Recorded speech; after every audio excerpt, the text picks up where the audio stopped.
ఈ ప్రభుత్వ ఏర్పాటులో మీ కృషి ఉన్నది. ఈ ప్రభుత్వ ఏర్పాటులో మీ పట్టుదల ఉన్నది. ఈ ప్రభుత్వం కూడా అంతే పట్టుదలతోటి న్యాయస్థానాలలో సంవత్సరాల కొద్దిగా కేసులు వాయిదా పడుతూ మీ సమస్యలకు శాశ్వత పరిష్కారం చూపించకుండా ప్రభుత్వం సాగదీస్తున్న సందర్భంలో గతంలో దాదాపుగా చీఫ్ సెక్రటరీ గారు చెప్తున్నారు, మీ యొక్క నోటిఫికేషన్స్ కానీ మీ పరీక్షలు కానీ 12 సంవత్సరాల నుంచి వాయిదా పడుతున్న సమస్య. ఈరోజు ఇక్కడ ఉన్నవాళ్ళు 12 సంవత్సరాలు అంటే 22 ఏళ్ళకో 23 ఏళ్ళకో 24 ఏళ్ళ యుక్త వయసులో మీరందరూ పోటీ పరీక్షలు రాసి ఇందులో ఉద్యోగాన్ని సాధించి జీవితంలో స్థిరపడి మీ తల్లిదండ్రులను ఆదుకొని మీ కన్న తల్లిదండ్రులకే కాదు మీరు పెరిగిన ఊరికి ప్రాంతానికి మంచి పేరు ప్రతిష్ట తేవాలని మీరు ప్రయత్నం చేశారు. కానీ మీ యుక్త వయసు 12 సంవత్సరాలు ఏ పరిష్కారం చూపించకుండా కాలగర్భంలో కలిసిపోయిందంటే ఇది తీరని అన్యాయం తెలంగాణ జాతికి తెలంగాణ ప్రాంతానికే జరిగింది. అది మీ కుటుంబాలకు కాదని చెప్పి నేను సందర్భంగా చెప్తున్నా. 23-24 ఏళ్ళ వయసులో ప్రభుత్వ ఉద్యోగాలకు రావాల్సిన మీరు 35-36 ఏళ్ళ వయసులో వచ్చిరంటే 12 సంవత్సరాలు వృధాగా మీ కాలగర్భంలో కలిసిపోయింది అని అంటే ఒక మనిషి జీవితంలో ఎంత కోల్పోయినట్టో మీ ఉదాహరణనే తెలంగాణ సమాజం అర్థం చేసుకోవాలి.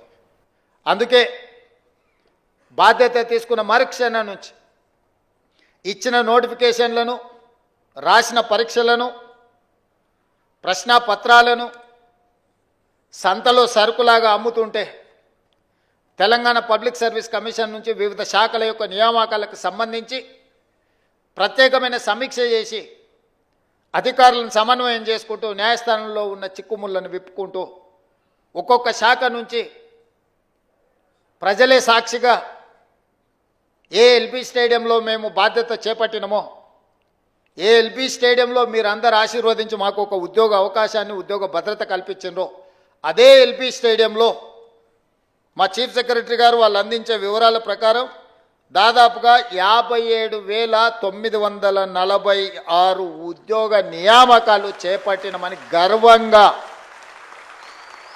మీ ముందు నిలబడి నేను చెబుతున్నా. ఈరోజు మీరు అందరూ చదువుకున్న వాళ్ళు లెక్చరర్స్గా, అది పాలిటెక్నిక్ కావచ్చు లేకపోతే జూనియర్ కాలేజ్ కావచ్చు, దేశ చరిత్రలోనే ఏ రాష్ట్రంలో అయినా మొదటి సంవత్సరంలో 57,946 ప్రభుత్వ ఉద్యోగ ఖాళీల నియామకం చేపట్టిన రాష్ట్రం ఏదైనా ఉన్నదా?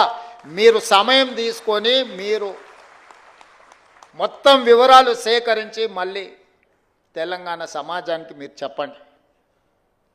ఇది మా ప్రభుత్వం మీ అండతో సాధించిన విజయం.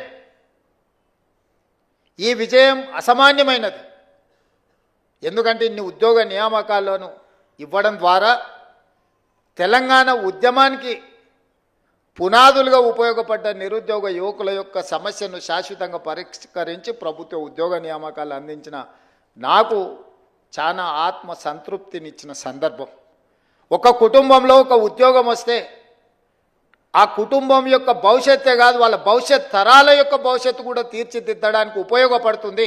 ఈరోజు ప్రభుత్వ ఉద్యోగ నియామకాలలో మీరు అభివృద్ధి పదం వైపు నడిస్తే మీ భవిష్యత్ తరాలందరూ కూడా ఒక క్రమ పద్ధతిలో అభివృద్ధి జరగడానికి ఉపయోగపడుతుంది. మీ ఒక్కరికే పరిమితం అయ్యేది కాదు, మీకు, మీ ఊరికి, మీ కుటుంబానికి ప్రయోజనం చేకూర్చేది. ముఖ్యంగా విద్యాశాఖ ప్రభుత్వ ఉద్యోగాలలో అన్నిటికంటే కీలకమైనది విద్యాశాఖ. అది సాంకేతిక విద్యనా లేకపోతే ప్రాథమిక విద్యనా ఉన్నత విద్యనా ఏది అనేది పక్కన పెడితే ఈ విద్యనే దేశ భవిష్యత్తు తరగతి గదుల్లో ఉన్నది అని పెద్దలు చెప్పిండ్రు. ఇవాళ ఈ దేశం యొక్క ఆర్థిక పురోగతి మన విద్యాశాఖలో ఉన్నది. ఈ విద్యాశాఖనే భవిష్యత్తు విద్యార్థుల యొక్క భవిష్యత్తును తీర్చిదిద్దవలసిన మీ సిబ్బంది ఈరోజు ఆ బాధ్యత తీసుకొని తెలంగాణ నిర్మాణంలో భాగస్వాములు కాబోతున్నారు. అలాంటి విద్యాశాఖలో ఇచ్చే ఉద్యోగము విద్యాశాఖకు కేటాయించే నిధులు ఖర్చు కాదు, అది భవిష్యత్ తరాల పెట్టుబడి. అందుకే తెలంగాణ రాష్ట్రంలో మొట్టమొదటిసారి 21,650 కోట్ల రూపాయలు విద్యాశాఖకు కేటాయించి విద్యకు మా ప్రభుత్వంలో ప్రాధాన్యత ఉన్నదని చెప్పి మేము ప్రయత్నం చేసినాం.